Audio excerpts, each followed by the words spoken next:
Why are there no junior jobs? This question, more than any other, needs addressing.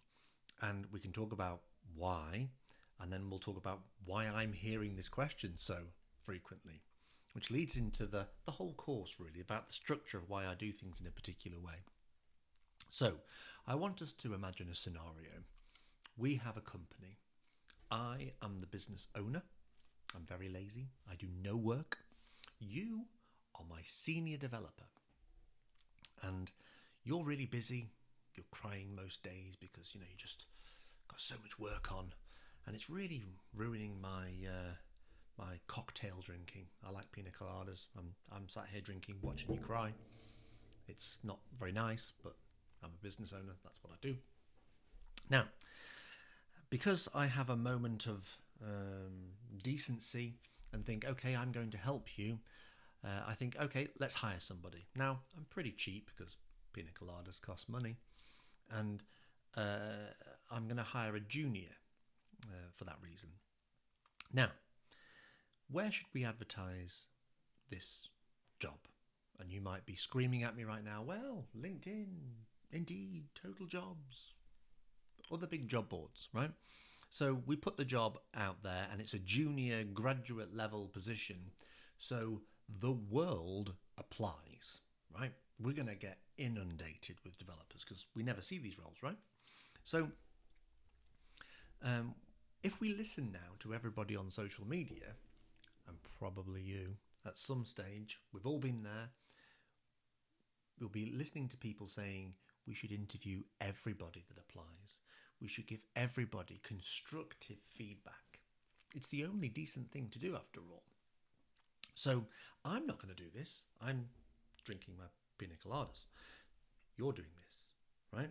But as a business owner, I'm trying to help you out by hiring somebody. Do not slow down. We need you to keep working. Our product has to go out on the same day. I need to make money. Pina coladas cost money, etc., etc. So, how long is this going to take?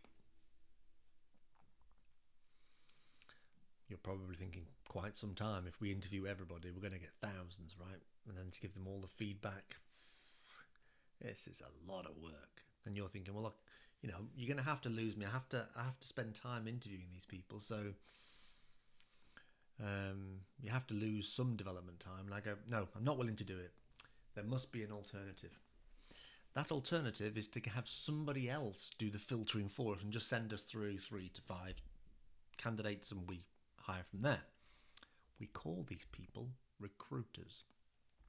Excellent. So they're now doing that work. They send us over the 3 people. So I don't lose thousands of dollars of your salary, in lost revenue because, now you're back to coding. So how much does a recruiter cost? Do you know? US, UK, and quite frequently in Europe, the standard rate is 15 to 20% of your salary. So let's go with US wages. Starting wage for a software developer in the US is reportedly $80,000. Isn't that wonderful? $80,000. 10%, that's 8,000.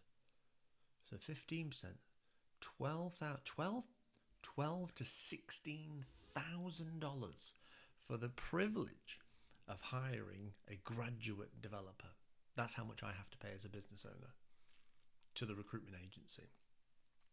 Now I'm thinking, hang on, I'm going to put down my pina colada for a second and think about this. Aren't there like hundreds and thousands of people, out of work, finishing coding boot camps, desperate to break into the industry? Can't we, go along to a coding boot camp and ask, send us your best student? Couldn't we look at people putting themselves out there on social media, on LinkedIn, some proactive developer? Does anyone on the team know of anyone? Maybe it's a friend of a friend or a cousin or something like that, someone who wants to work here. It's a graduate at the end of the day. We're going to have to help and train and nurture this person. Probably should be someone we know and like and trust, right? Or I'm certain. Do we pay $12,000 to $16,000 to train them for 2 years before they leave? An interesting problem. So, what's the point I'm trying to make? The jobs, the graduate level jobs, in this market especially, are not on the big job boards. And they're not with the recruiters right now. Because if you and I had a company, we wouldn't advertise there either. So when people are out there saying there are no graduate level jobs, and you do get this escalation then of lots of developers saying to me, well, I'm looking on the job boards and all I see is C# roles, and then they see an elevated number of Angular roles, things like that. And I say, well, in this market, who has the HR function to be able to handle and process thousands of applicants? Big corporate world. And what are the technologies commonly, more frequently used by big corporate world? And it tends to be things like .NET and C#. Angular is very popular. So you're seeing this escalation of these things, and it's skewing the numbers. But the graduate level roles right now are not with the big job boards. They're not with the recruiters. People are pulling in their purse strings. Now, that doesn't mean that people are not hiring. And as a recruiter, when I reach out to these companies and say, are you hiring? They always say, no. And I go, please? And then they say, well, we're always hiring. And this is probably the most common phrase I hear back from companies. We are always hiring if someone interesting comes along.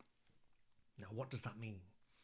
Someone interesting means that you use the technologies that we use. So you're a good, valuable resource to us. And then the fee for hiring that person is not too high. So they're trying to drive the recruiter down on price. So that's what we need to do. We need to job search. We need to network in a way that introduces ourselves. We get to put our foot into the door with companies that we know use the technology that we use. We go, hey, I could be valuable to you. And by doing that in a direct way, the fee for hiring you is zero. And that's why I teach the strategy I do. So let that bed in for a while. Think about it. Think about how you've been applying consistently and solely on the big job boards or via recruiters, and then start to think, in this market, would you be paying those fees? Or would you be doing something different? Would you be looking for that bargain person who's going to come in, who shows their value and doesn't cost them the earth to hire? And that's what I encourage you to do. See you in the next video. Take it easy.